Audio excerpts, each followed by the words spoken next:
하나님 말씀은 구약성경 여호수아 21장 41절에서 45절까지입니다. 우리 같이 한 목소리로 함께 읽겠습니다. 레위 사람들이 이스라엘 자손의 기업 중에서 받은 성읍은 모두 48성읍이요 또 그 목초지들이라. 이 각 성읍의 주위에 목초지가 있었고 모든 성읍이 다 그러하였더라. 여호와께서 이스라엘의 조상들에게 맹세하사 주리라 하신 온 땅을 이와 같이 이스라엘에게 다 주셨으므로 그들이 그것을 차지하여 거기에 거주하였으니 여호와께서 그들의 주위에 안식을 주셨으되 그 조상들에게 맹세하신 대로 하셨으므로 그들의 모든 원수들 중에 그들과 맞선 자가 하나도 없었으니 이는 여호와께서 그들의 모든 원수들을 그들의 손에 넘겨주셨음이니라. 여호와께서 이스라엘 족속에게 말씀하신 선한 말씀이 하나도 남음이 없이 다 응하였더라. 아멘. 여호와 하나님의 완전한 선이 이 가나안 땅을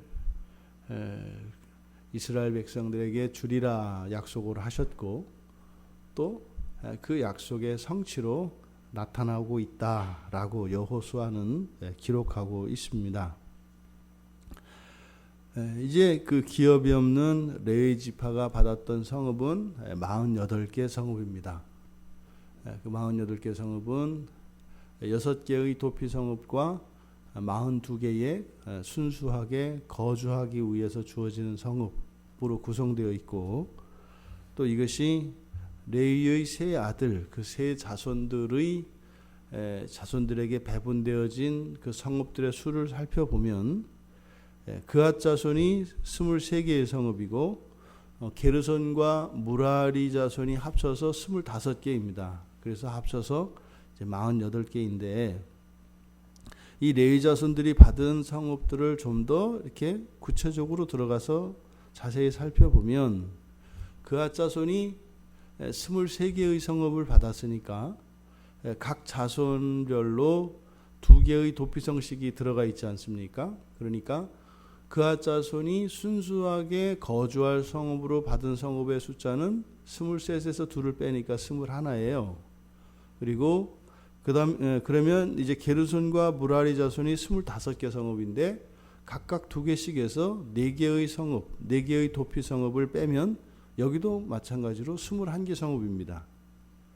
그러니까 이 세 자손 가운데 나머지 2 자손이 받은 순수하게 거주할 수 있는 성읍으로 받은 그 성읍과 이 그앗 자손 한 자손이 받은 성읍의 수가 같아요. 21개, 21개로.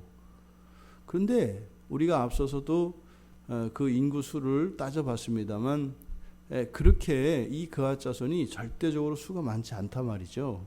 그러면 어떻게 이 42개의 성읍으로 세 자손이 나누어 가졌는데 절대적으로 이 그앗 자손에 편중되어 있는 성읍 배분인 것을 그냥 누가 봐도 압니다.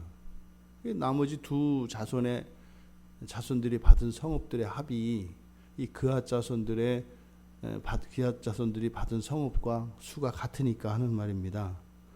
그러니까 이거 누가 봐도 이렇게 지나칠 정도로 그앗 자손에게 편중되어 있는 것을 우리가 알 수 있습니다. 그런데 이것이 레위 자손들에게 있어서 이것이 매우 심각하고 매우 잘못된 것이라면 아마 그 부분에 대한 언급이 있었을 것으로 보여져요.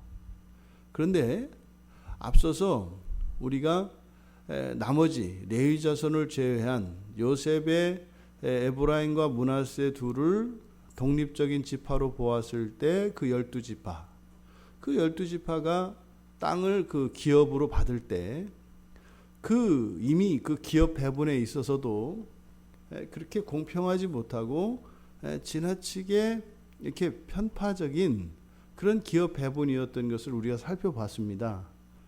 그런데 심지어 시므이 같은 경우는 유다 지파의 기업의 일부를 떼어받는 이런 일이 일어났는데 이것이 이들에게는 전혀 문제가 안 된단 말이죠. 그러니까 우리들의 시선, 우리들의 시각에서 이걸 바라보면 굉장히 심각한 문제가 있는 거거든요.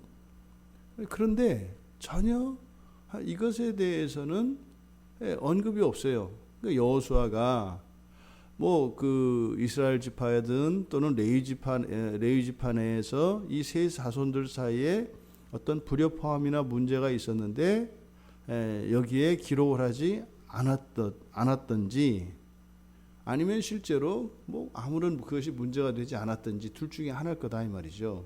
근데 이것은 성경은 그냥 사사로운 책이 아니라 하나님께서 감동을 하셔서 기록되어진 것이기 때문에 그러한 역사적 사실이 있었느냐 없었느냐 보다 더욱 중요한 것은 지금 이렇게 기록되어진 성경의 본문에서 우리가 의미를 찾는 것이 중요합니다.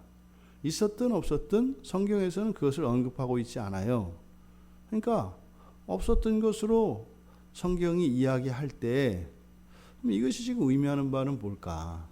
그럼 우리가 이성적으로 따져봐도 지나칠 정도로 지나치게 지금 그앗 자손에게 많은 성읍들이 거주할 성읍으로 주어지고 있는 것을 보게 되는데, 그것도 이 그앗 자손이 받은 이 거주할 성읍들은 요단강 서편의 순수한 가나안 땅이란 말이죠.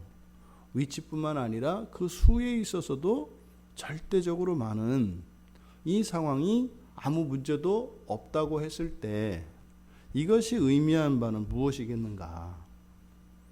또 지금 레위 자손이 받은 48개의 성읍을 거론하고 난 뒤에 이제 43절 이하에서는 전체적으로 여호와 하나님께서 약속하신 그 모든 것을 온전히 성취하셨다는 이야기입니다. 그래서 여호와께서 그들의 조상들에게 주시겠다고 맹세하셨던 그 땅을 차지하게 하셨고, 또 거기에 이스라엘 백성들, 그 자손들이 거주하게 되었다는 거예요. 그러니까 이미 조상들에게 오래전에 약속하셨던 그 약속이 완전히 성취됐다는 것을 지금 여호수아를 통해서 말씀하시는 거예요. 그리고 단지 거기에 그 땅을 차지하여 거주하게 한 것뿐만 아니라 그들의 주위에 안식을 주셨다. 안식을 주셨다.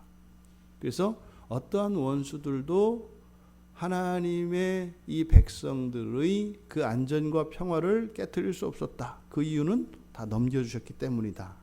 지금 이제 가나안 족속들과 함께 지내고 있음에도 불구하고 그들에게 안식이 있었다. 지금 여호와의 말씀이 그대로 성취된 것을 이야기하는 겁니다. 근데 사실은 우리가 살펴보았습니다만 가나안 족속들을 안 쫓아낸 경우도 있었고 쫓아내지 못한 경우도 있었단 말이죠. 그러니까 완전하게 지금 이스라엘 백성들이 가나안 땅에 정착을 하고 평화로운 땅만은 아니에요. 단지파 같은 경우는 쫓겨가지 않습니까? 그런데 여호수아는 마치 완벽하게 정복을 해서 완벽하게 평화로운 땅인 것처럼 이야기한단 말이죠. 앞에서 기록해 놓은 사실은 그렇지 않지 않습니까? 그러면서 45절에서는 뭐라고 이야기하냐면, 여호와께서 이스라엘 족속에게 말씀하신 선한 말씀이 하나도 남음이 없이 다 응하였더라. 아니라니까요. 그것이 뭐 이스라엘 족속들의 잘못이 되었든 무엇이 되었든지 간에 아니라니까요. 근데 여호수아는 이렇게 지금 마무리를 하고 있어요. 레위 자손이 기업을 받지 못한, 기업을 주지 않은 것에 대해서, 레위 자손에게 기업을 주지 않은 것에 대해서 여호수아는 계속 마음에 걸려하고 있습니다. 그리고 지금 마지막에 지금 레위 자손들에게 거주할 성읍을 나누어 주게 된 것도 그들의 요구에 의해서 그렇게 되어졌고, 또 실제로 레위 자손들에게 거주할 성읍을 나누어 주는데도 보니까 굉장히 편파적으로 이렇게 되어 있다 이 말이죠. 그런데 여호와의 선하신 뜻이 하나도 남김없이 완전히 다 이루어졌다라고 여호수아가 기록했어요. 이건 거짓말이 아니거든요. 근데 이 상황을 실제로 그 속으로 들어가 보면 그게 아닌 거예요. 물론 우리는 본문을 살피면서 그래서 이스라엘 공동체의 성격이 바로 신앙 중심이라는 거. 이 가치, 신앙 절대 우선적인 가치가 이 기업 배분과 심지어 레위 자손들의 성읍이 나뉘어지는, 배당되어지는 그 과정을 통해서 전체 관통하고 있는 원리라고 그랬습니다. 그러니까 우리 그리스도인들의 삶도 다르지 않은 거죠. 그럼 보십시오. 우리 그리스도인들의 삶 속에 하나님의 이런 정의가 실현되나요? 그렇지 않거든요. 그게 문제거든요. 많은 그리스도인들이 신앙생활을 하다가 방황하는 이유가 하나님이 옳지 않아요. 공평하지가 않단 말이에요. 공의롭지가 않아요. 이게 문제거든요. 그런데 성경은 뭐라고 이야기하냐면 완전하게 하나님의 선하신 말씀들이 다 이루어졌다, 이렇게 얘기한단 말이죠. 그럼 여기서 우리가 이 말씀을 통해서 어떤 교훈을 얻어야 되겠는가? 그러니까 좀 개인적으로는 각 지파별로는 분명히 차별이 있고 불공평한 것이 분명히 있어요. 그런데 이것은 완전히 선하대요. 여기서 우리가 도출해낼 수 있는 결론은, 다시 말해 여호수아가 여호와께서 선한 말씀을 완전히 성취하셨다라고 하는 이 선언은, 그러니까 개별적인 것이 아니라 전체적인 것을 이야기하고 있음을 우리가 알 수 있어요. 여호수아 자신도 지금 이 기업 배분 과정에서 분명히 지금 뭔가가, 지금 내가 하나님의 뜻대로 하기는 하는데 지금 뭔가가 좀 문제가 있다. 그 대표적인 것이 레위 지파에 대한 언급이라고 말씀을 드렸어요. 그러니까 자기 자신조차도 이렇게 개운치 않은 그 상황에서 완전히 선하다라고 성취한 것은, 이거는 그냥 거짓이거나 이것이 아니다 말이에요. 둘 다 맞아요. 그러니까 그것을 우리가 어떻게 이런 말을 할 수 있을까? 바로 공동체성입니다. 하나님의 선이 어떻게 해요? 하나님의 선이 이루어지는 것은 개별적으로 이렇게 성취되어지는 것이 아니라 하나님의 선은 전체적으로, 즉 공동체적인 선을 이루시는 것이다 라는 것을 우리가 알 수 있습니다.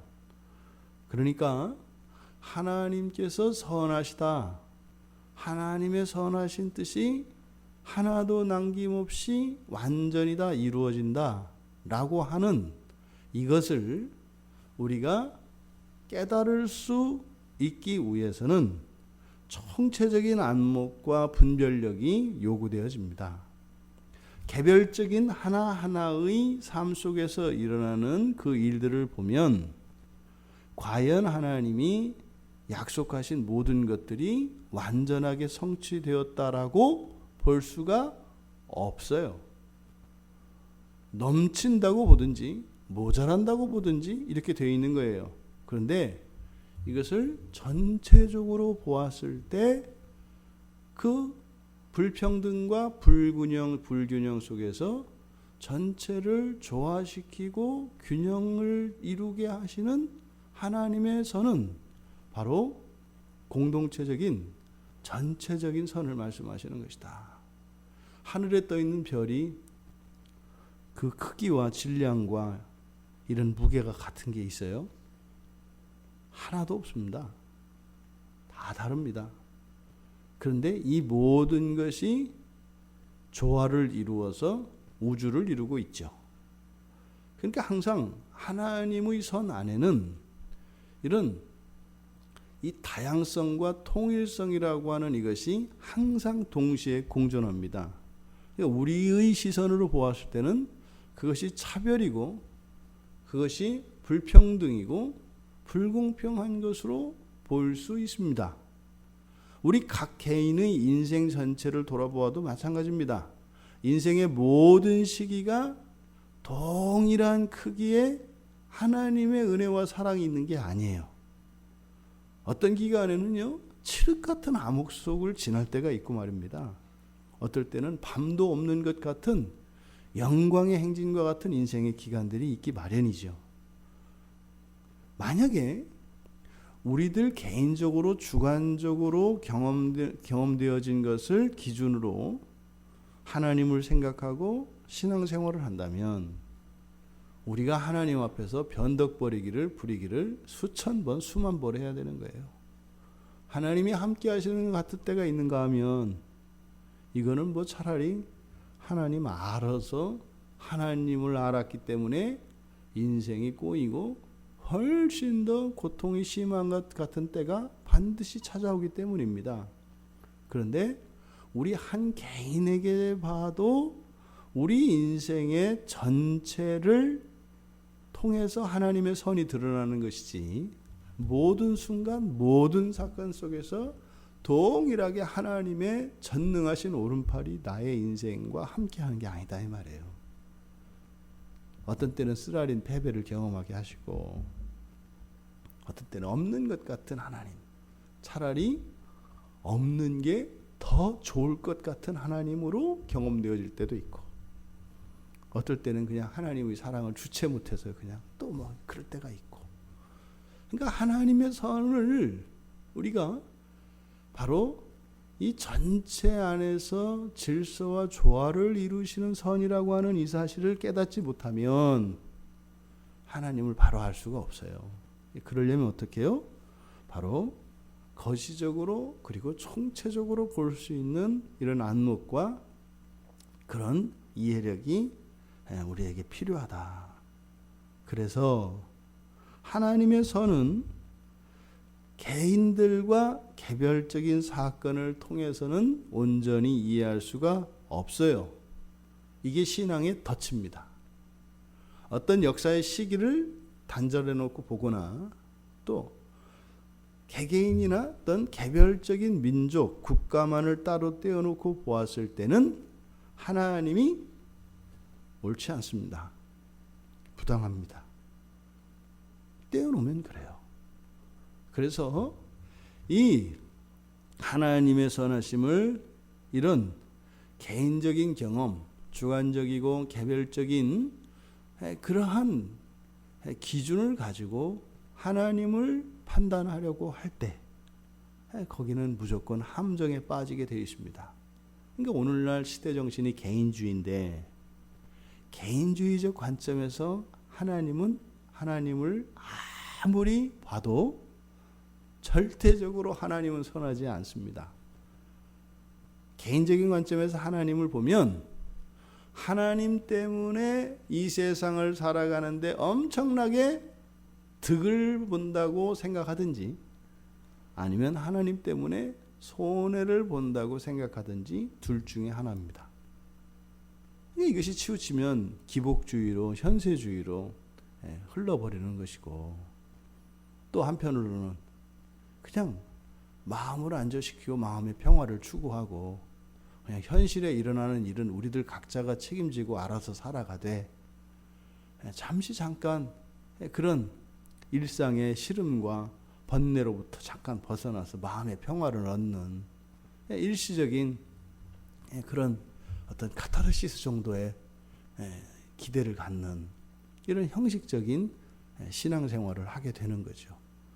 그러니까 이 기독교 신앙에 있어서, 오늘날 기독교 신앙에 있어서 가장 치명적인 덫은 개인주의예요. 개인주의. 인본주의는 이미 우리나라에서는 인본주의가 문제인 적이 없어요. 한 번도. 인본주의가 우리 많이 오해된다고 말씀을 드렸잖아요. 우리나라는 인본주의가 너무 없는 게 문제거든요. 우리는 우리나라에 인본주의가 제대로 있은 적이 없어요. 개인주의만 있었죠. 개인주의. 내가 지금 조금 이제 넓으면은 개족주의, 가족들 중심으로 움직이는 개인주의나 개족주의지, 인본주의까지 우리의 사고가, 우리의 문화가 나아간 적이 없어요. 우리의 역사 속에서 뭐 막 고대에 거슬러 가면 조금 있을 수도 있는데 그때는 엄격하게 또 신분 사회였기 때문에 인본주의가 우리나라의 역사 속에서는 실현된 적이 없어요. 그러니까 인본주의 얘기하는 것은 미국이나 이런 서양의 역사에 적용되는 이야기지 우리 한국 상황에서는 인본주의가 적용되지 않아요. 근데 그냥 이제 미국에서 공부하고 온 분들이 미국에서 그 인본주의가 제일 문제였으니까 인본주의 이렇게 얘기를 하시는데 소원은 인본주의라도 좀 생겼으면 좋겠다. 사람을 우리는 그렇게 중시하지 않습니다. 개인주의예요. 우리나라에서 가장 치명적인 것은 이 개인주의입니다. 그러니 하나님의 선의 성격이 전체적이고 공동체적인데 개인주의적인 이 생각을 버리지 않고 어떻게 하나님을 알 수가 있겠어요? 절대로 알 수 없습니다. 그러니까 이것을 버리지 않고서는 성경에서 이야기하신 천지를 창조하시고 우리를 사망과 죄 가운데서 구원하신 그리고 마지막 날에 영광의 부활로 그 완전한 세상을 우리에게 주실 하나님을 만날 수가 없어요. 다 하나님 때문에 멍든 사람들이에요. 교회 안에는. 말 않고 참는 거지. 그러니까 뭐요? 훌륭한 신자들만 있어요. 문제 있는 하나님과 훌륭한 신자들로 이루어진 게 한국교회 기독교의 형편입니다. 그러니까 우리는 하나님의 오명을 벗겨내야 합니다. 하나님은 절대적으로 선하세요. 근데 그 선은 개별적으로 개인적으로 오는 것이 아니라 전체적으로 공동체적으로 오는 거다. 내가 내 인생의 가장 불행한 시기 고난과 고통 속에 지날 때 거기에서 하나님의 선을 어떻게 볼 수가 있겠어요? 나의 고난을 통하여 이 교회의 지체들에게 복을 주시고 행복과 기쁨을 주시는 그것을 통해서 오히려 나의 고난을 통해서 나의 지체들을 기쁘게 하시고 행복하게 하시는 그것에서 하나님의 선을 볼 수 있어야 비로소 하나님이 하나님이 되는 것입니다. 또 넘쳐나는 그런 엄청난 현실적인 번영과 성공 그런 축복을 통해서 그것을 나에게 주어진 개인적으로 주어진 것이 아니라 공동체적으로 주어진 것으로 그것을 인식할 수 있을 때 오히려 한 개인에게 넘쳐나는 부와 풍요가 그 개인적인 기쁨이 아니라 공동체적으로 임할 때 자신을 통해서 어려운 이들을 살리시고 슬픔 가운데 있는 이들을 위로하시는 그 하나님의 선을 보게 되는 거예요. 그렇지 않으면 자신의 공과 자랑에 대해서 교만으로 치닫게 되고 오히려 그것으로 인해서 선이 아니라 악을 이루게 되는 것입니다. 그래서 하나님의 선은 믿음의 영역입니다. 우리의 현실 속에서 실현되는 게 아니에요. 현실에서는. 하나님의 선은 믿음의 영역입니다. 부당한 이 현실 속에도 하나님의 공의를 이루시는 것은 믿음의 영역이지 현실 속에서 우리가 수학 계산하는 방식으로 정확하게 맞아떨어지는 것이 아니에요. 이 세상의 한계입니다. 이 세상에서 하나님에서는 믿음의 영역입니다. 그랬을 때 그 믿음의 선이 우리들의 참여에 의해서 현실에서 실현되는 거예요. 하나님의 선이 이 땅 가운데 실현되어진다면 그것은 그리스도인들이 하나님의 마음과 같아지고 그리스도인들의 의지적이고 자발적인 실천을 통해서 하나님의 선이 이루어집니다.